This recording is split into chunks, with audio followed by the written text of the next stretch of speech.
Hi, I'm Jack, and this is Jack's Vintage Moto Video.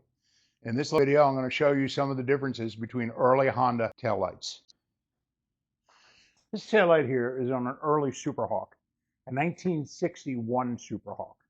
The model of the taillight is referred to as the 268 model. However, this taillight here on the 1962 Superhawk is also referred to as the 268 taillight. After the part number 268, there's a dash, and where it gets really weird is this taillight here. This is also referred to as a 268 taillight. And you can see that the taillight has a similar face and design, but it's a longer, deeper taillight than the short one. The part number on this taillight is 268.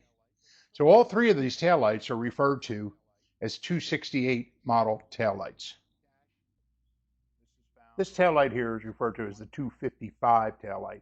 As you can see, it's real angular in shape, and it is found on a 1962 Bentley. I also have a 1960 Bentley that has the same exact 255 taillight. This taillight here is similar in size to the 255 light, but this is called the 253 light, and this is on a 1960 CB92. As you can see from the different taillights that I've shown, there's a lot of different models and a lot of different part numbers for these taillights. This has been Jack's Vintage Moto Videos. If you like what you saw, hit the like button and please subscribe to my channel. Have a good day.